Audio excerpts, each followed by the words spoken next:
Welcome back to Tell Vanessa. I'm your host, Vanessa Cruikshank. So what have we got in store for you? Well, we have some interesting topics and debates. We highlight community issues and businesses. Then you tell me your dilemmas. Then we finish with some good music. So for the next 30 minutes, sit back, relax, and enjoy Tell Vanessa.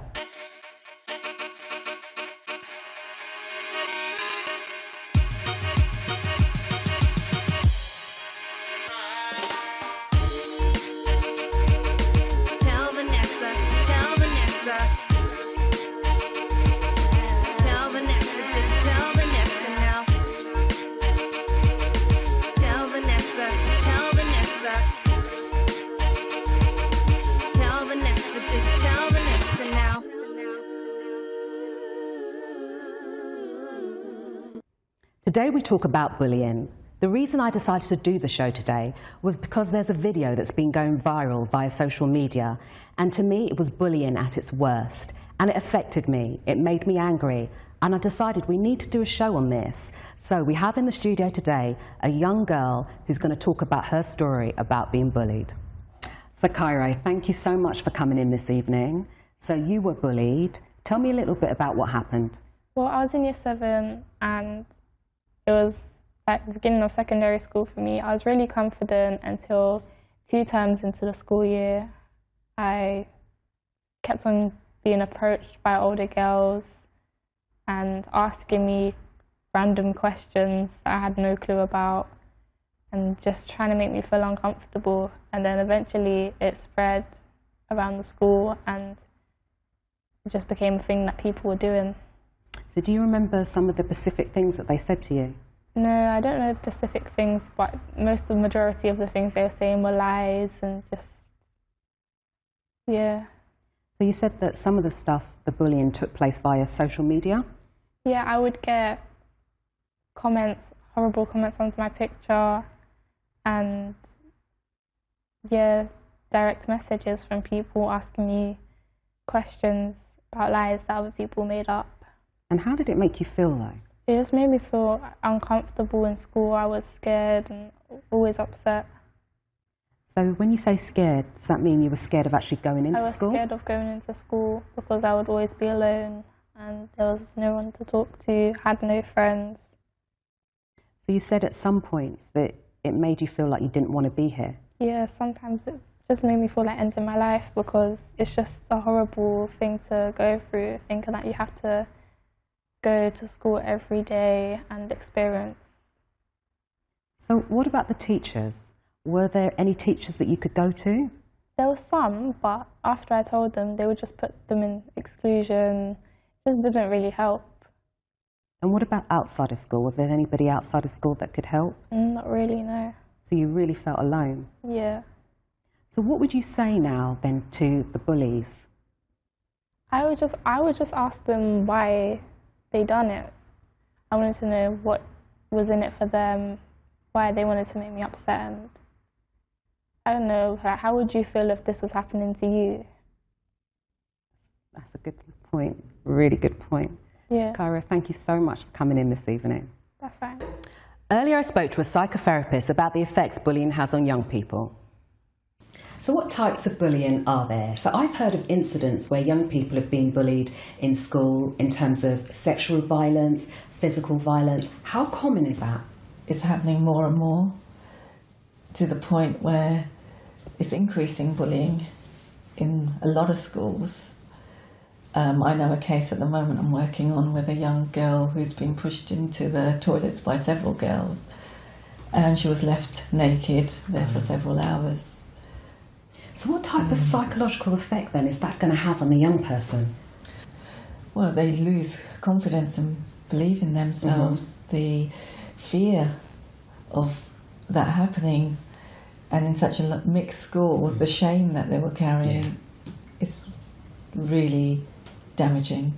I heard someone say to me that a young person who's going through that level of trauma via being bullied, it can lead to post-traumatic stress disorder. Is that true? Absolutely.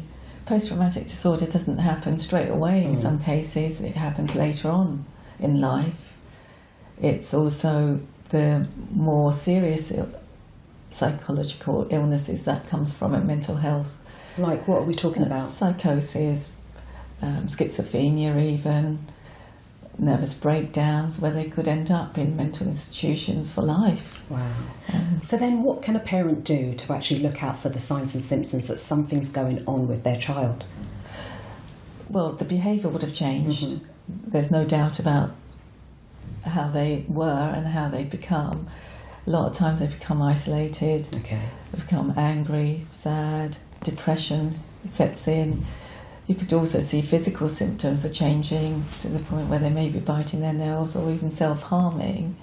So as an expert, what advice, how would you help a young person in that situation? Building trust and believe in themselves, strengthening their core, taking away the shame they feel, the mental torture. Do you actually believe that the schools are actually doing enough now to tackle bullying? Not yet. There's still a long way to go. It's an increase in bullying, so it is getting missed. People that are being bullied and the people that are bullying is not being addressed in why they're bullying and why. Well, we always talk a lot about the actual person who's being bullied, and we never mention anything about the person's bullying and the work that actually needs to be done with the bully. Yes, and that's why are they doing it? Yeah. So what would you actually say now to a young person that's being bullied? How can they go about getting help? Get help, shout it out, talk to someone, scream down the house if you have to, but you need help and it's not your fault. Thank you so much. Thank you. I'm lucky to have in the studio with me this evening 2 men from Catch-22 who are here to talk to me about bullying. Good evening. Good evening. So can you tell the viewers who you both are and what you do? My name is Malik Jivens. I'm originally from Savannah, Georgia, and I've been working with Catch-22 PPP, Pupil Parent Partnership, for over 20 years. My name's Bernard Olive. I've been working with young people for 25 years and I'm an advocate. So you both have a wealth of knowledge and experience, and you met the young lady that we had in the studio earlier who was bullied, and you heard her harrowing story about how she felt like she wanted to take her life at points. Yeah.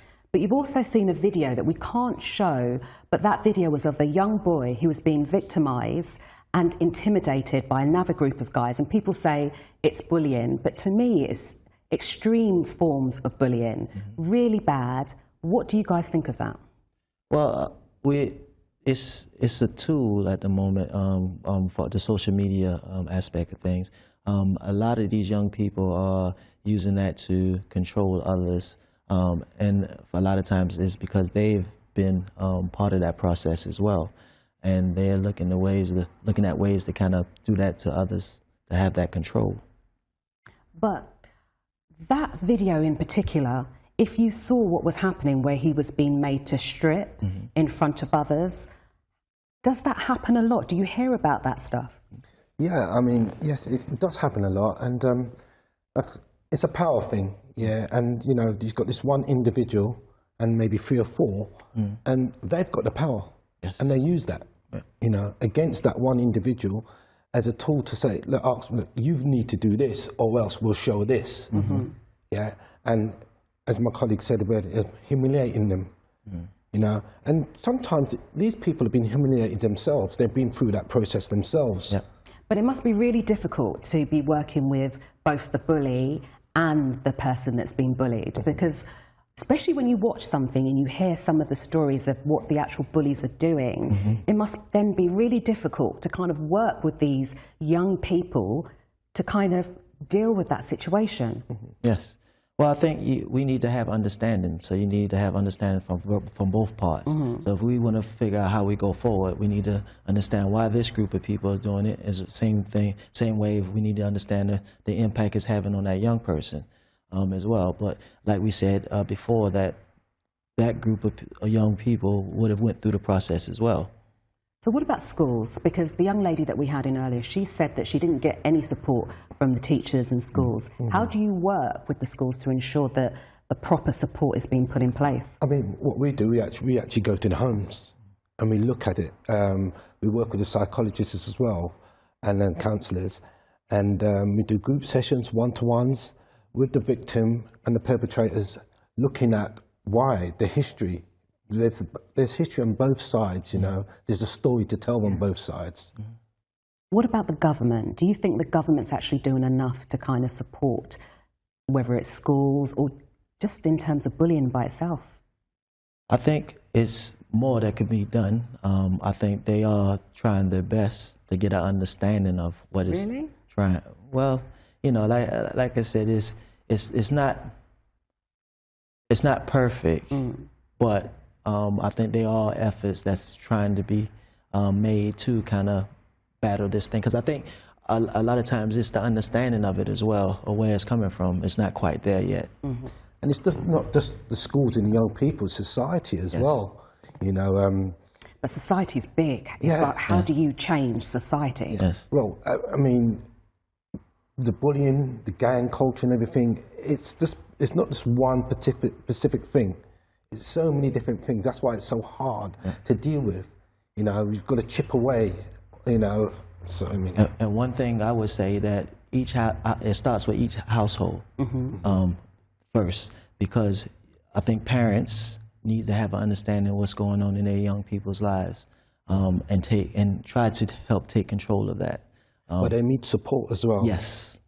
So do you think that the law should be changed? Because with domestic violence, for example, now the victim of domestic violence doesn't even have to report an incident, and if the police hear something, they'll come in and deal with the situation. Shouldn't it be the same with some extreme forms of bullying, especially like what we've seen? Well, I think that, you know, before we even get to the actual crime, I think it's things that need to be done before we even get to that process. I think by the time we get to the law itself, it's too late. Okay. Well, thank you both for coming in to talk to me this evening. Yeah, Thank you. Tell Vanessa, just tell Vanessa now.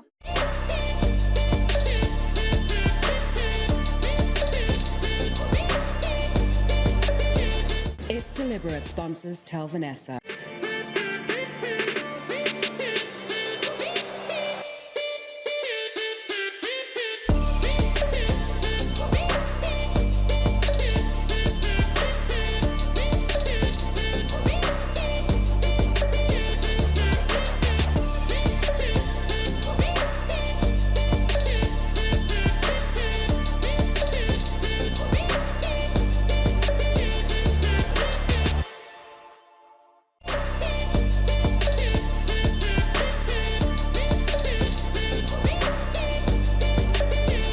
It's Deliberate sponsors Tell Vanessa. Tell Vanessa, just tell Vanessa now. So I'm lucky to have in the studio with me today a truly inspirational woman who is the chief executive of the leading global fashion house known as the House of Icons, Savita K. Hi, Savita. Hi, Vanessa. So let me first of all thank you so much for inviting me down to London Fashion Week to watch you in action. It was truly inspirational. All the stuff you managed to put together, how did you do it? It takes nearly 12 months in preparing each show, whether it be in stage design, lighting, choosing the designers, casting for models, everything. Okay, so how do you actually pick your designers though? We look at their portfolios and from there we then discuss with them. I'm looking for designers who are trendsetters, not trend followers. And as you managed to see both the shows, afternoon and evening, there wasn't one designer that was exactly the same as another. So they're all completely different, all from around the world. Okay, so I know that you started in fashion though, but you also had a corporate kind of identity, didn't you? Yes, I was in corporate banking many years ago, and I used to be a journalist. I was doing this as a hobby while I was in corporate banking, and I covered my very first London Fashion Week show as a journalist in February 2012. Took my film crew down, interviewed everyone, and I was asked to cover various other events. Approached as to do radio DJing for my sins for 2 years, and also PR'd a couple of up-and-coming new brands. Then I was approached to be head of production for a London Fashion Week show in September 2012. And as my background in corporate banking was a risk and compliance, looking at risk analysis, but why are these designers taking so much of a risk and paying so much money? Why are they doing a fashion show? So I asked that one key question to all the designers, and each and every one of them stated in hope to be discovered. Then September 2013, I did a non-profit event. It wasn't called House of Icons. Contacted all my journalist friends, and they did all the pre-releases for me and published all my designs well before the show. The show was a success. 4 designers got picked up, and one of them got picked up to dress Paris Hilton, which was amazing. That's impressive. So this is a global house, though. Yes. Where else have you been? Well, after the September 2013 show, we then rebranded to House of Icons, and then we relaunched in September 2014 during London Fashion Week. We then went to Dubai, November 2014. We then also did the pre-Oscars event in February 2015 in Los Angeles, Abu Dhabi, April 2015, and then we launched last March in Beijing, China at the Four Seasons Hotel, as well as doing all the London Fashion Week shows as well. Have you got plans to go anywhere else? Yes, we are in pre-production for a show in the Philippines. Oh, okay, that's really And good. we've only just been approached about New York and Australia, so just massive exposure, more potential clients and buyers for my designers. But House of Icons supports a number of charities as well, don't they? Yes, we do. What are they? The previous show which you attended, we were supporting the Prince's Trust. I'm actually the ambassador to the Sharon Project, which we will be raising money this September in 2017. Now, the Sharon Project is a national charity based here in the United Kingdom. They support women from all ethnic backgrounds and specialising in the British South Asian community on domestic violence and violence against women. So the Sharon Project is something that's quite personal to you, isn't it? Yes, because it you is. were a victim of domestic violence. Yes, I was. What happened? I had an arranged marriage many years ago. Unfortunately, it didn't work out. There was a lot of abuse, physical and emotional, and unfortunately, my child witnessed most of this. Thanks to the Sharon Project, I'm here today, and I just want to be that beacon of light to women, whether they be in UK or around the world, from all backgrounds, that there is hope and there is light. Well, you definitely are a beacon of light. Thank you so much for Thank you, coming in. Vanessa. Tell Vanessa, just tell Vanessa now.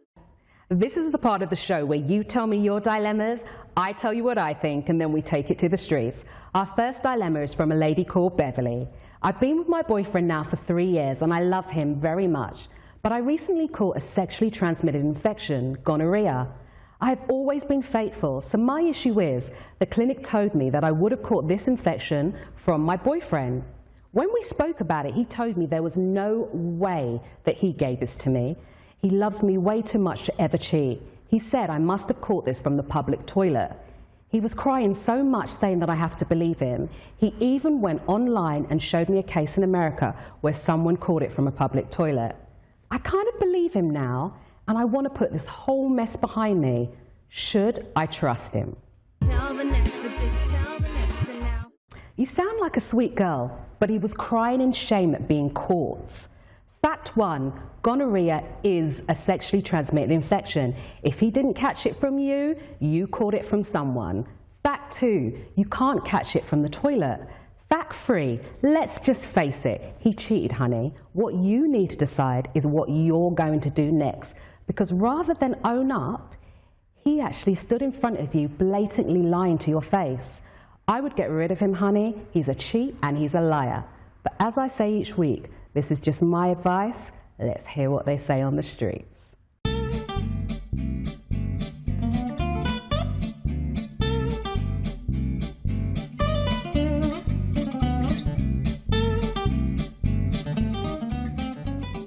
Seriously? And this guy is telling you he loves you and he's crying in front of you. Tears mean nothing. Tears actually mean nothing. I think that he is cheating on her. It is probably a boyfriend. She must have actually got it from him.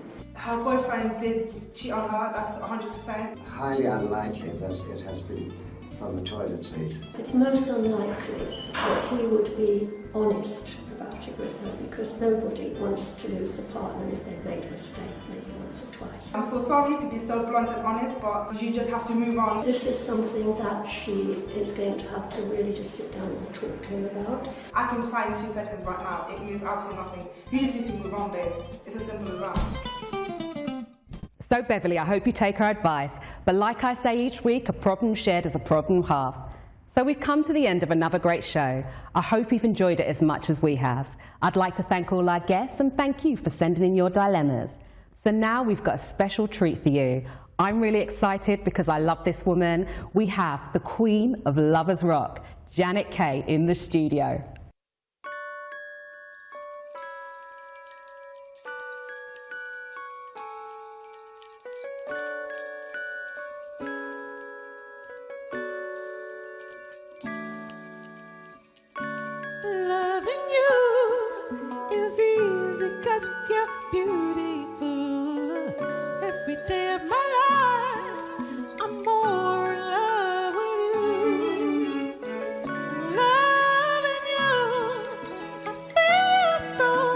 shining through. And every time I breathe, ooh, I'm more in love with you.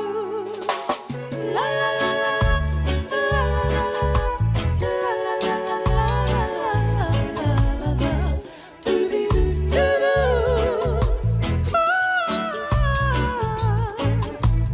No one else can make me see the colors that you bring. Stay with me while we grow old and we can live each day in the springtime. Loving you is more than just a dream come true. Making love with you is all I wanna do. Loving you, I see your soul come shining through. Making love with you is all I wanna do.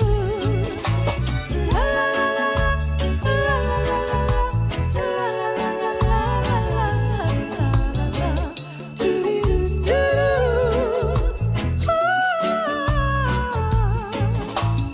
No one else can make me see the colors that you bring.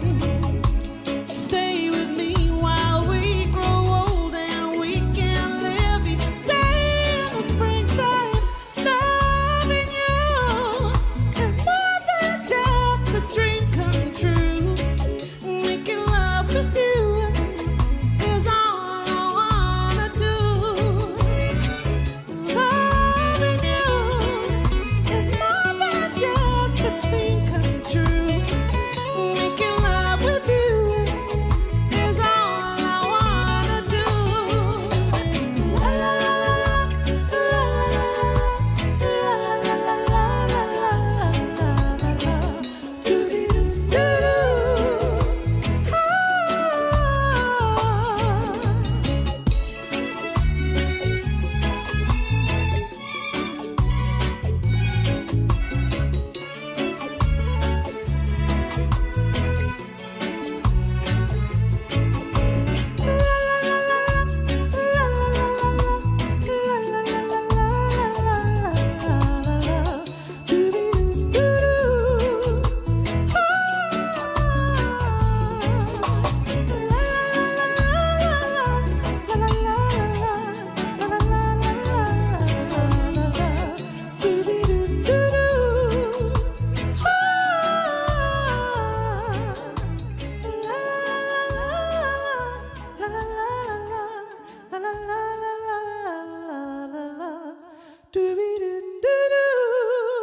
Oh, Janet, that was absolutely brilliant. Thank you so much. Thank you, Vanessa. So why did you decide to sing that song rather than Silly Games? Okay, silly games. Okay, well, I sang Loving You because this year I'm celebrating 40 years in the business. Wow. 40 years since my very first recording, which happened to be a version of Loving You.